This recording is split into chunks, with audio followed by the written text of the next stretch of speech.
जो राज्य नाम की संस्था एक अस्तित्व में आई समाज में, जब जो समाज है आर्थिक आधार पर अंतर विरोधों का शिकार हो गया।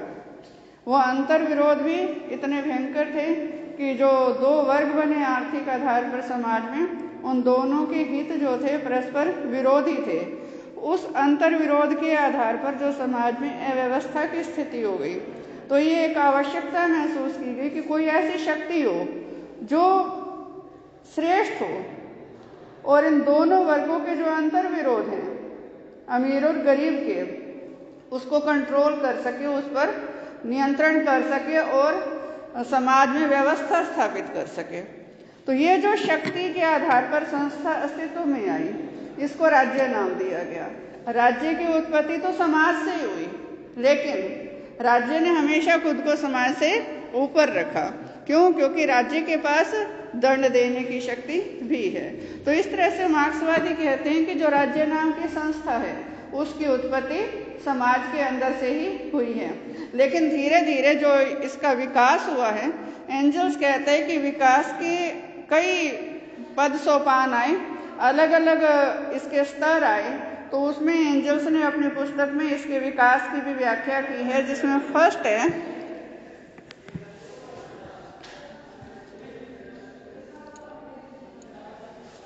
इसमें प्राचीन साम्यवादी युग कि जो विकास का प्रथम सोपान था, एंजल्स के अनुसार वो था प्राचीन साम्यवादी या आदिम युग। एंजल्स कहते हैं कि इस समय में जो जीवन था लोगों का, वो काफी साधारण था। साधारण था तो सरल भी था, तेरे मेरे की भावना नहीं थी, और उस समय जो कुछ भी था सबका साझा था, निजी संपत्ति की भावना भी नहीं थी। और फिर धीरे धीरे जो समाज में स्थिति थी वो परिवर्तित हुई। कुछ लोगों ने निजी संपत्ति बनानी शुरू कर दी, और ये जो निजी संपत्ति की जब अवधारणा या निजी संपत्ति की जो लालसा है व्यक्ति में जब बढ़ती चली गई, तो ऐसे में समाज में इस निजी संपत्ति के आधार पर दो वर्ग बन गए। एक जिनके पास संपत्ति थी और दूसरे जो संपत्तिहीन थे। ये जो दो वर्ग थे, अब इसमें जिनके पास संपत्ति थी वो केवल वस्तुओं को ही खरीदते बेचते नहीं थे, उनको संपत्ति की देखरेख के लिए भी व्यक्ति चाहिए थे, तो व्यक्तियों की भी खरीद फरोख्त करते थे, माने वो उनको दास चाहिए थे।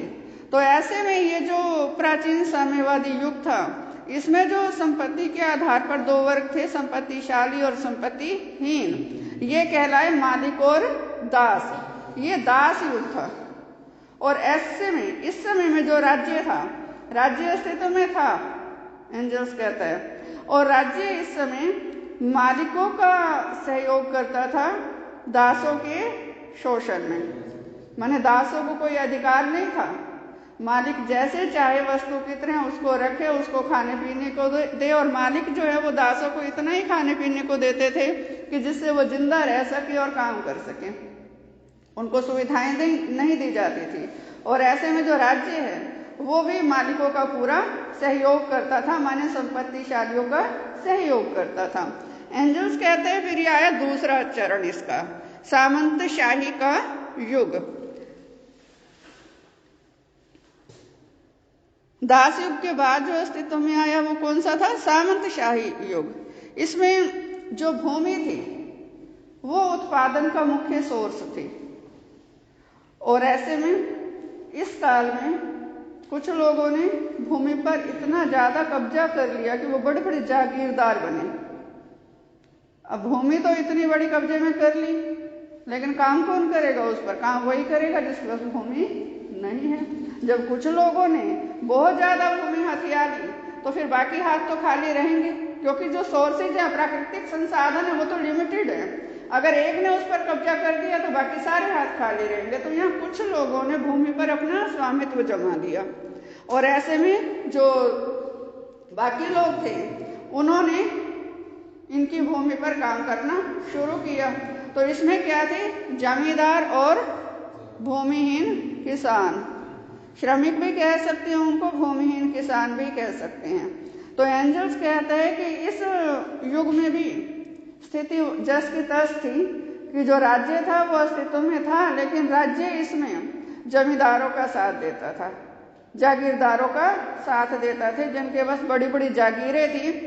उनकी जागीरों में उनकी भूमि पर काम तो करते थे भूमिहीन किसान, लेकिन वो जो उत्पादन करते थे वो उत्पादन सारा जागीरदार हड़प लेते थे, साहूकार हड़प लेते थे, और बदले में भूमिहीन किसानों को वो इतना ही देते थे कि वो जिंदा रह सके और काम पर आ सके। और इस सारी व्यवस्था और शोषण में राज्य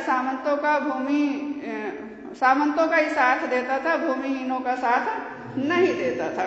थर्ड इसमें सोपान आया पूंजीवादी युग। ये जो पूंजीवादी युग है ये कैसे आया? औद्योगिक विकास के कारण बड़े बड़े उद्योग धंधे स्थापित हो गए। जिनके पास पैसा था उन्होंने मिलें और फैक्ट्रियां लगानी शुरू कर दी, और जिनके पास पैसा नहीं था उन्होंने इन मिलों और फैक्ट्रियों में काम करना शुरू किया।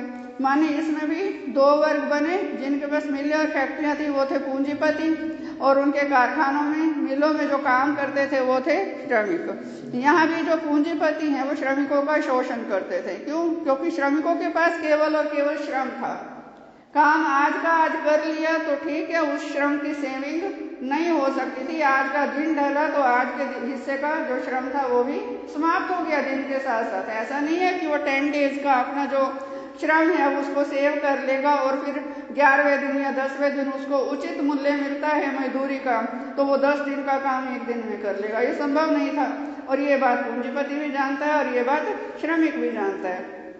और इस युग में भी पूंजीपतियों ने श्रमिकों का शोषण किया, और जो राज्य है वो पूंजीपतियों का इसमें सहयोग करता है, लेकिन श्रमिकों का सहयोग नहीं करता। नेक्स्ट इसमें आ जाएगा समाजवाद राज्य का युग या समाजवादी राज्य का युग। अब ये जो पूंजीवादी युग है इसमें जब पूंजीपति श्रमिकों का शोषण कर रहे हैं तो कार्ल मार्क्स और जितने भी ये साम्यवादी हैं ये कहते हैं कि ये जो युग है ये ज़्यादा समय तक नहीं चलेगा। क्यों? क्योंकि पूंजीपति हैं वो और अधिक शोषण करेंगे और जो श्रमिक हैं और अधिक काम करेंगे और उससे उत्पादन बहुत बढ़ जाएगा। और दूसरी ओर पूंजीपतियों में पूंजीपतियों के विनाश के बीज भी छुपे हुए हैं कि जो बड़े पूंजीपति हैं वो छोटे पूंजीपतियों को इस बाजार व्यवस्था में टिकने नहीं देंगे, क्योंकि बाजार व्यवस्था का नियम है कि हर बड़ी मछली छोटी मछली को खा जाती है। तो ऐसे में जो बड़े पूंजीपति हैं वो छोटे पूंजीपतियों को जब नहीं टिकने देंगे तो वो भी किस में जा मिलेंगे? वर्ग तो दो ही हैं, या तो पूंजीपति या श्रमिक। पूंजीपतियों की संख्या कम होती जाएगी कंपटीशन के कारण। बाजार व्यवस्था में जो प्रतियोगिता है, खुली प्रतियोगिता, उसमें पूंजीपतियों की संख्या कम होती जाएगी और श्रमिकों की संख्या बढ़ती जाएगी। और फिर एक दिन ऐसा आएगा, कार्ल मार्क्स और एंजल्स कहते हैं कि जो श्रमिक है वो क्रांति कर देंगे, क्रांति करके फिर वो पूंजीपतियों का नाश करेंगे। ये जो व्यवस्था आएगी ये कौन सी होगी? समाजवादी राज्य का युग, जिसमें जो धन के आधार पर दो वर्ग थे, एक जिसके पास सब कुछ था और एक जिसके पास कुछ भी नहीं। जिसके पास सब कुछ था उसको नष्ट कर दिया गया, अब जो कुछ भी था वो सबका।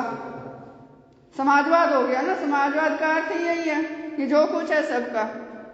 तो ये जो युग आएगा ये है समाजवादी राज्य का युग। माने इसमें राज्य तो है अभी, और इसमें श्रमिक जिन्होंने क्रांति की, श्रमिकों को नाम दिया है कार्ल मार्क्स ने सर्वहारा वर्ग। तो ये सर्वहारा वर्ग का अधिनायक तंत्र है। इसमें राज्य भी है और जितना भी धन है समाज का उस पर इस सर्वहारा वर्ग का नियंत्रण है, सर्वहारा वर्ग की तानाशाही है। लेकिन राज्य की जरूरत किसको पड़ी थी?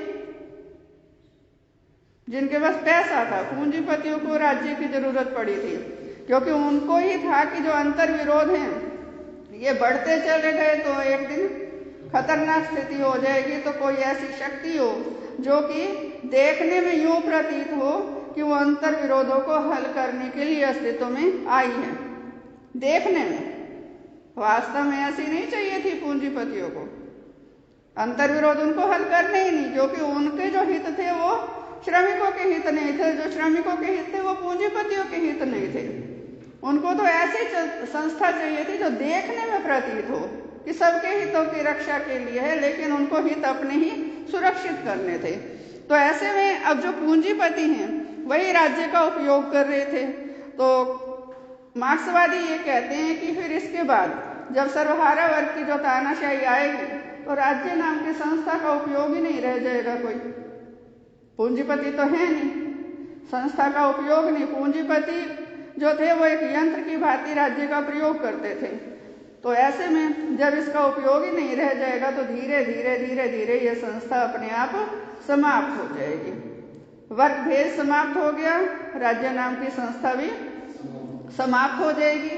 तो ये जो व्यवस्था आएगी नहीं, ये होगी वर्ग विहीन और राज्य विहीन व्यवस्था, जिसमें सभी समान होंगे, कोई मालिक नहीं होगा, कोई नौकर नहीं होगा, हर व्यक्ति अपनी योग्यता के अनुसार काम करेगा और आवश्यकता के अनुसार प्राप्त करेगा।